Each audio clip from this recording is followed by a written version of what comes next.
Movie complete பண்ணிட்டோம். இன்றைக்கி 50th day. So Mission Impossible movie தான் பார்த்துருக்கோம். ஏன்னா நம்மளும் ஒரு இம்பாசிபிள் மிஷன் பண்ணிகிட்ருக்கோம் இல்லையா. ஸோ 50th டேவாக மிஷன் இம்பாசிபிள் ஃபைனல் ரேஸ் நீங்கள் பார்த்துருக்கோம். காசி டாக்கீஸ் இங்கே தான் பார்த்துருக்கோம்.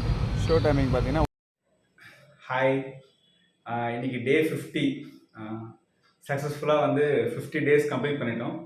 நம்ம சேலஞ்ச் பார்த்தீங்கன்னா 365 டேஸ் 365 மூவிஸ் சேலஞ்சில் இன்றைக்கி 50th டேவை சக்ஸஸ்ஃபுல்லாக கம்ப்ளீட் பண்ணியிருக்கோம். ஸோ நம்ம சேனல் புதுசாக பார்க்குறவங்க சப்ஸ்கிரைப் பண்ணிக்கோங்க. ஸோ பெல் ஐக்கான் கிளிக் பண்ணிங்கன்னா நம்ம போடுற எல்லா வீடியோஸுமே உங்களுக்கு ரெகுலராக வந்துகிட்டே இருக்கும். இப்போ April 1 ஸ்டார்ட் பண்ண அந்த சேலஞ்சை ஸோ எப்படி பண்ண முடியுன்ற மாதிரி யோசிச்சு ஒரு வழியாக நீங்கள் 50th டே வந்திருக்கோம். ஸோ ஒரு மைல் ஸ்டோன் தாண்டி இருக்கும். ஸோ இன்னும் நம்மளுக்கு போக வேண்டியது 350 டேஸ் இருக்குது. ஸோ அதையும் வந்து முடிஞ்ச அளவுக்கு சக்ஸஸ்ஃபுல்லாக பண்ணணுன்னு ட்ரை பண்ணுவோம். ஸோ அதுக்கு கண்டிப்பாக உங்களோட சப்போர்ட் தேவை.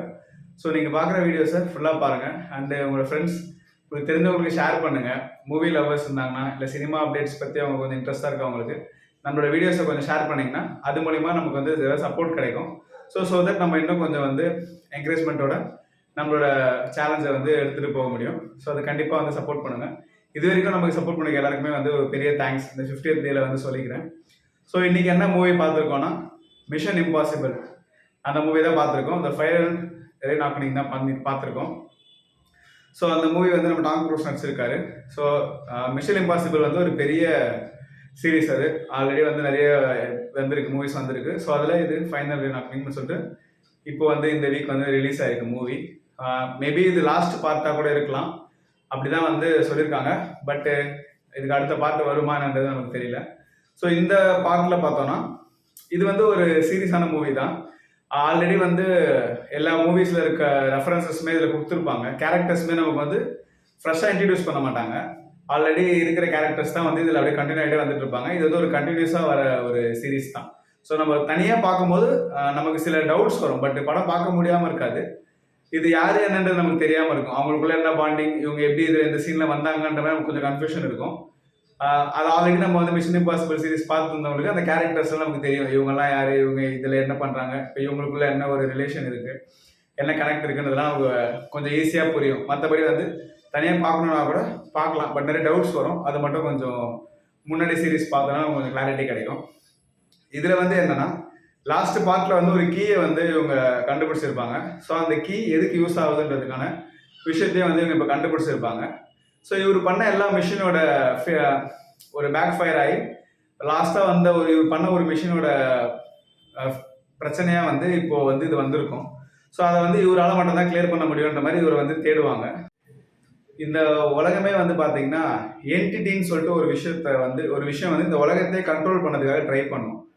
என்டிட்டினா என்னன்னு பார்த்தீங்கன்னா இப்போ ஏஐ நம்ம யூஸ் பண்ணுறோங்களா, அந்த மாதிரி வந்து அது வந்து ஒரு டெக்னாலஜி. ஸோ இது வந்து ஆல்ரெடி இவங்க பண்ண ஒரு விஷயத்தால் அந்த டெக்னாலஜி வந்து டெவலப் ஆகிருக்கும். ஸோ அது ஒரு வைரஸ் மாதிரி கிரியேட் ஆகிருக்கும். இப்போ அது என்டிட்டின்னு சொல்லிட்டு ஒரு ஃபார்ம் ஆகிருக்கும். ஸோ இப்போ அந்த என்டிட்டி தான் வந்து மற்ற டெக்னாலஜியை பேஸ் பண்ணி இப்போ இந்த உலகத்தையே வந்து அதை கண்ட்ரோல் பண்ண ஆரம்பிச்சிடும். ஆல்ரெடி சில நாடுகளை வந்து அது கண்ட்ரோல் பண்ணுறோம். ஸோ இவங்க யூஎஸ்ல இருப்பாங்க. இப்போ அந்த யூஎஸ்ல இருக்க கவர்மெண்ட் வந்து ஒரு முடிவு எடுப்பாங்க. இப்போ நம்ம அந்த என்டிட்டியை கண்ட்ரோல் பண்ணுறதுக்கு என்ன பண்ணலாம் போது இவர் டாம் க்ரூஸ் அவரை தேடுவாங்க. ஸோ அவருக்கு என்னன்னா இப்போ அந்த என்டிட்டி யார் கைக்கு போனாலுமே ஆபத்து. இப்போ உலகத்தை மொத்தமாக கண்ட்ரோல் பண்ணுற அளவுக்கு அந்த பவர் வந்து யார் கைக்கு போனாலுமே ஆபத்து. ஸோ அந்த என்டிட்டின்றது வந்து யாருமே கண்ட்ரோல் பண்ணக்கூடாது, அதை அழிக்கணும்னு சொல்லிட்டு அவர் முயற்சி பண்ணுவார். ஸோ கவர்மெண்ட் வந்து அந்த என்டிட்டியை எடுக்க ட்ரை பண்ணுவாங்க. ஸோ இவர் அதை அழிக்கிறதுக்கு முயற்சி பண்ணுவார். வில்லன் வந்து அந்த என்டிட்டியை கண்ட்ரோல் எடுத்து ஸோ மொத்த உலகத்துக்குமே அவர் ரூல் பண்ணுன்ற மாதிரி அவர் எடுப்பார். ஸோ இப்போ இவங்க 3 பேருமே ஒரு ஆங்கிள் இருப்பாங்க. ஸோ இது எப்படி அந்த மிஷனை முடிச்சாங்கன்றது அந்த மிஷன் இம்பாசிபிளோட கதை. மேக்கிங் வந்து வேற லெவலில் இருக்கும். ஒரு சீனுமே வந்து நமக்கு ஃபுல்லாக வந்து விஷுவல் ட்ரீட்டாக தான் இருக்கும். ஸோ சும்மா இந்த இது பண்ணி எடுத்துக்கலாம், ஃபேக் பண்ணி எடுத்துக்காம ரொம்ப ரியலிஸ்டிக்காக பண்ணியிருப்பாங்க. டாம் க்ரூஸ் ஆல்ரெடி தெரியும். டாம் க்ரூஸ் மூவிஸ் பார்த்துருந்தீங்கன்னா அவர் ஸ்டண்ட் எல்லாமே வந்து ரியலாக பண்ணுவார். இதுலேயுமே நிறைய ஸ்டண்ட் பண்ணியிருக்காரு. ஸோ எல்லாமே ஏர்கிராஃப்டில், சப்மரீனில் மாதிரி நிறைய ஸ்டண்ட்ஸ் இருக்குது. ஸோ எல்லாமே வந்து சூப்பராக நமக்கே வந்து ரோலர் கோஸ்டரில் போகிற மாதிரி ஒரு சீன்லாம் பார்த்தீங்கன்னா நமக்கே வந்து ரோலர் கோஸ்டரில் போகும்போது என்ன ஃபீல் வருமோ அதை பார்க்கும்போதே நமக்கு அந்த ஃபீல் வந்து கிடைக்குது. அந்த த்ரில் நல்லா கொடுத்துருக்காங்க. ஏன்னா படம் வந்து கொஞ்சம் ஸ்லோவாக போகிற மாதிரி இருக்கும். ஏன்னா இந்த டெக்னிக்கல் டீட்டெயில்ஸ் எல்லாமே அதில் ரொம்ப டீப்பாக சொல்லிகிட்டே இருப்பாங்க. ஸோ அவ்வளோ சீக்கிரம் புரிஞ்சுக்கிற மாதிரியே இருக்காது டக்குன்னு பார்க்கும்போது. ஸோ நம்ம கொஞ்சம் ஒரு 2-3 தடவை பார்த்தோன்னா அந்த டீட்டெயில்ஸ் என்னன்றது நம்மளுக்கு எல்லா டீட்டெயிலுமே நமக்கு இப்போ நம்ம பார்த்த வரைக்கும் கூட நமக்கு 100% புரிஞ்சிருக்காரு. ஸோ அந்த கதை என்னன்றது நமக்கு ஓரளவுக்கு புரிஞ்சிருக்கும். அவங்க ரொம்ப டெக்னிக்கலாக போவாங்க. ஸோ சப்மரைன் பற்றி சொல்லுவாங்க, அந்த மாஸ் கோட் பற்றி சொல்லுவாங்க, ஸோ அதோட டீட்டெயிலிங் எல்லாமே சொல்லுவாங்க, அல்கோரிதம் பற்றி பேசுவாங்க. ஸோ அதெல்லாம் கொஞ்சம் சயின்ஸ் ஃபிக்ஷனாக போகும், பார்க்கறதுக்கு கொஞ்சம் இன்ட்ரெஸ்டிங்காக இருக்கும். பட் அந்த ரியலிஸ்டிக்காக போன ரொம்ப வந்து எடுத்ததுமே எல்லாமே முடிக்கிற மாதிரி காட்டாமல் அதுக்கான பிரச்சனை என்ன வரும், இவங்க எப்படி அதை வந்து ஃபேஸ் பண்ணாங்கன்ற மாதிரி ரொம்ப டீட்டெயிலாக வந்து கொண்டு போயிருப்பாங்க. சயின்ஸ் ஃபிக்ஷன் மூவி பிடிக்கும், சயின்டிஃபிக்காக நிறைய பார்க்கணும், அது கண்டிப்பாக இந்த மூவி வந்து அவங்களுக்கு ஒரு ட்ரீட்டாக இருக்கும். ஆக்ஷன் த்ரில்லர் ப்ளஸ் வந்து இந்த அட்வென்ச்சர்ஸாக பார்க்கணும் அப்படின்னா அவங்களும் இந்த மூவி வந்து கண்டிப்பாக பார்க்கலாம். மிஷன் இம்பாசிபிள் ஃபேனுக்கு இது கண்டிப்பாக ஒரு பெரிய ட்ரீட்டாக இருக்கும். அதே மாதிரி டாம் க்ரூஸோட ஸ்டண்ட் எல்லாமே சூப்பராக இருந்தது.